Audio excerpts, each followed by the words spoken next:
রমজানে 60টি জিনিস, 60টি অশ্লীল কাজ, যে কাজগুলোকে সারা জীবনের জন্যই আমাদেরকে বর্জন করতে হবে।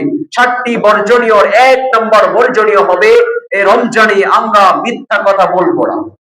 ওয়াজতানিবু কাওলাজ জুর, আল্লাহ রাব্বুল আলামিন বললেন তোমরা মিথ্যা থেকে দূরে থাকো, তোমরা মিথ্যা কথা বলিও না। আমরা যেন এই রমজানে মিথ্যা থেকে দূরে থাকতে পারি। আল্লাহ আমাদেরকে তৌফিক দান করেন, শুকর আল্লাহুম্মা আমিন। তারপরে আমরা কারো গীবত করব না। রমজানে তো খায়া দেয়া কোনো কাজ নাই, খাবার নাই, কিচ্ছু নাই। তো আমরা মাঝে মাঝে দেখা যায় বসে বসে মানুষের বদনাম বলি, মানুষকে নিয়ে আমরা গীবত করি, মানুষের দুষ্টটি খুঁজে বেড়াই, এটা যেন আমরা না করি। আল্লাহ রাব্বুল আলামিন বললেন ওয়ালা ইয়াগতাব বা'দুকুম বা'দা ইউহিব্বু আহাদুকুম আন ইয়াকুলা লাহমা আখি মাইতান ফাকারিহতুমু, তোমরা একে অপরের গীবত করিও না, চুগলখড়ি করিও না। শুনে রাখো তোমাদের মধ্যে কি কেউ তার মৃত ভাইয়ের গোশত খাইতে পছন্দ করো? যদি পছন্দ না করো তাহলে মানুষের গীবত করবে না। তার মানে যে ব্যক্তি গীবত করে সে যেন তার মৃত ভাইয়ের গোশত খায়, নাউজুবিল্লাহ। সম্মানিত হয় যত ওই গীবত থেকে বিরত থাকতে হবে। চুগলখড়ি কাকে বলে জানেন? মনে করেন আমি একজন লোককে কিচ্ছু বলি নাই, কিন্তু আরেকজন লোক ওই লোককে গিয়ে বলতেছে, এই শোন, মেহেদি হুজুর তোকে বলছে তোর নাকি চরিত্রের সমস্যা, তুই নাকি ক্যারেক্টারলেস। এটা আমি বলি নাই, আরেকজনকে ওকে বলে দিল। এবার ওই লোকটা আবার আমার কাছে এসে বলছে, এই শোন হুজুর আপনার নামে তো ওই লোকটা এরকম বলছে। কি বলছে? আপনি নাকি বাটপার, সিটার, বদমাইশ।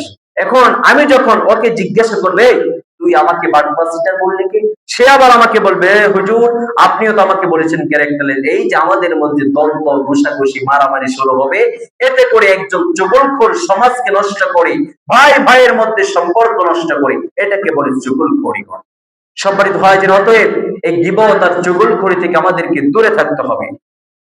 3 নাম্বার বর্জনীয় হবে আমরা যে নামাজ গাফিলতি করি, নামাজে, এটাকে আমাদেরকে বর্জন করতে হবে। আমরা নামাজে গাফিলতি করব না। ফাওয়াইলুল লিল মুসাল্লিন আল্লাযীনা হুম আন সালাতিহিম সাহুন, নামাজীদের ব্যাপারে আল্লাহ বলছে যারা নামাজে দাঁড়িয়ে গাফিলতি করে, বিনয়ের সঙ্গে সালাত আদায় করে না, তারা ধ্বংস হয়ে যাবে। ওই সমস্ত মুসল্লিদের জন্য ধ্বংস। আর আপনি যে একবার নামাজ ছেড়ে দিয়েছেন আপনার যে কি হবে আপনি একটু বুঝে নিয়েন। সম্মানিত হয় যে 4 নাম্বার বর্জনীয় হবে আমরা যে এই যে সিয়াম রাখি না, সিয়ামকে বর্জন করে ফেলছি, এটা করা যাবে না। আমাদেরকে সিয়াম রাখতে হবে। রমজান মাসে অনেক ছেলেদেরকে দেখা যায়, অনেক মুরব্বী দেখা যায় রমজানে সিয়াম ছেড়ে দেয়। কারণ কেন সিয়াম ছেড়ে দেয়? কারণ ইট বাড়াই কাজ করে, অনেক কষ্টের কাজ, এই জন্য সিয়াম ছেড়ে দেয়। খেতে কামারে কাজ করে, অনেক কষ্টের কাজ, এগুলো ছেড়ে দেয়। আপনি রমজানে হালকা কাজ করবেন, কিন্তু এই রমজানে সিয়াম গুলো আপনি ছাড়িয়েন না। সম্মানিত হাজিরিন, তারপরে 5 নাম্বার আমাদেরকে অশ্লীলতা, প্রেম, ভালোবাসা, অবৈধ সম্পর্ক বর্জন করতে হবে। আরে আমার দেশের অনেক ছেলে আছে রমজান মাসেও ভালো হয়ে যায়। সে রমজানের সাহারির সময় উঠে গার্লফ্রেন্ডকে ফোন দিবে যে জান তুমি কি উঠেছো সাহারি করার জন্য, আবার ইফতারের সময় ফোন দেবে, আরে তুমি কি রোজা রেখেছিলা, জান তাহলে তুমি কি দিয়ে ইফতার করবো, আমি তো মুহাব্বতি শরবত দিয়ে ইফতার করবো। মাশাআল্লাহ মাশাআল্লাহ, কনফার্ম জান্নাতি আল্লাহর কি, নাউজুবিল্লাহ। এই যে অবৈধ সম্পর্ক, অশ্লীল গালি গালাজ, মিথ্যা কথা বলা, এটাকে বর্জন করতে হবে। সম্মানিত হয় যে রমজানের 7, 8, 6 নাম্বার বর্জনীয় হবে হারাম। হারাম খাবো না আমরা, হারাম আমরা খাবো না। রমজান আসলেই তো আমাদের দেশের দাম বেড়ে যায়। 10 টাকা কেজি লেবু, ওইটা স্বর্ণের দামে বিক্রি হয়। মধ্যবিত্ত লেবু দেখলে তাকাইলেই মনে হয় অপরাধ হয়ে যায়। সম্মানিত হয় যে অতএব এই রমজানে কাউকে ধোঁকা দেওয়া যাবে না, হারাম খাওয়া যাবে না। আল্লাহ সুবহানাহু ওয়া তাআলা পৃথিবীর সকল মানুষকে বললেন ইয়া আইয়ুহান নাস কুলু মিম্মা ফিল আরদি হালালান তাইয়্যিবা, ও পৃথিবীর মানুষ, পৃথিবীতে যেগুলো তোমার জন্য বৈধ সেই জিনিসটাই তুমি খাও।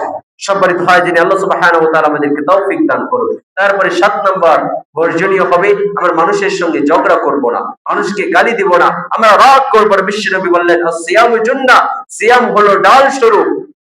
ওয়ালা ইয়াফসুস ওয়ালা ইয়াজহাল, আর তোমরা গালি দিবে না, মানুষের সঙ্গে রাগ করবে না, মানুষের সঙ্গে গালি দিবে না এবং রাগ করবে না। কারণ রমজানে না খেয়ে থাকলে একটু রাগটা বেশি থাকে, মানুষকে খালি গালি দিতে ইচ্ছা হয়, মানুষ কিছু বললেই রাগ উঠেছে, মনে হয় একটা ঘুষি মেরে দিই।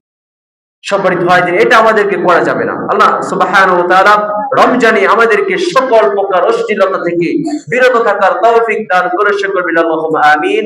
যে 10টি করণীয় বললাম, আল্লাহ আমাদেরকে ওই করণীয় কাজগুলো করার তৌফিক দান করে সকল বলি আল্লাহুম্মা আমিন। ওয়া আখির দাওয়ানা আনিল হামদুলিল্লাহি রাব্বিল আলামিন।